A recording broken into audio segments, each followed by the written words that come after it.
Hello, my name's Dr. Sarah Knight and I'm a clinical scientist at the London Spinal Cord Injury Centre based in the Royal National Orthopaedic Hospital in the UK. We'd like to thank the International Continence Society for allowing us to present our work on the extended follow-up of Trans Obdurator Tape for the treatment of stress urinary incontinence in females with neurogenic lower urinary tract dysfunction. And I'm presenting this on behalf of my co-authors Yogit Wagh, Sharon Gill, Frank Lee and Rizwan Hamid.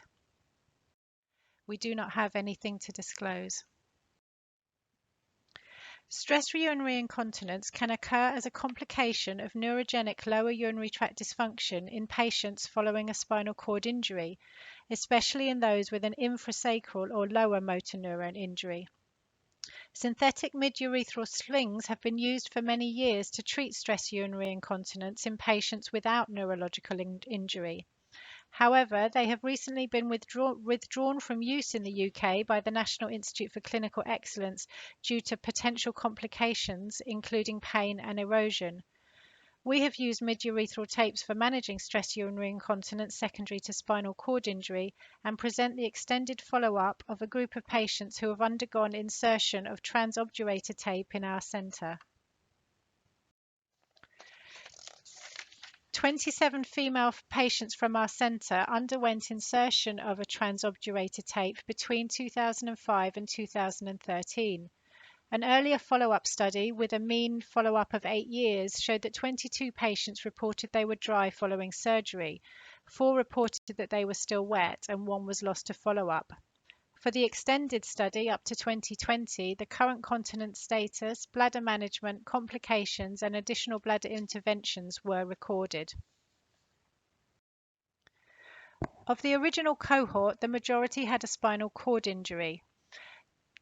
The pie chart on the left shows the etiology of their NLUTD. Most of the patients used clean intermittent self-catheterization to empty their bladder, but other methods included suprapubic catheterization and spontaneous voiding on urge. Again, the pie chart on the right shows the bladder management techniques for these patients. 9 of the original cohort of patients have subsequently died. The mean age at death was 77.6 years, and the mean age of the surviving patients is 56 years. There were 27 patients in the original follow-up study.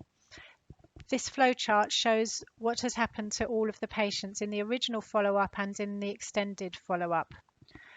Of the 27 patients, 22 originally reported that they were dry. Of these patients, 12 still remained dry or were dry at the last clinic contact before they died.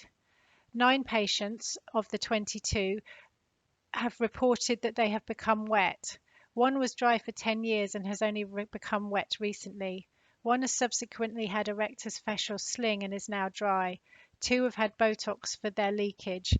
Many patients in this group have mixed incontinence with detrusor overactivity as well as stress urinary incontinence, so regular urodynamics can determine whether they require additional treatments. 1 of the patients leaks due to recurrent UTIs. Of the original patients who failed Trans Obdurator Tape, 2 remain wet and 1 had a repeat TOT and then a rectus fascial sling and is now dry. 1 had further Botox and is again now dry. So in conclusion, Trans Obdurator Tape has been safe and effective treatment for stress urinary incontinence in our spinal cord injury population over an extended follow-up period. Stress urinary incontinence is often accompanied with neurogenic detrusor overactivity, which can be treated with Botox or antimuscarinic medication in this patient group. There was no de novo NDO in the extended follow-up. There was no erosion or pain reported in this group. We believe that Trans Obdurator Tape should remain a treatment option for people with stress urinary incontinence as part of their neurogenic lower urinary tract dysfunction. Thank you.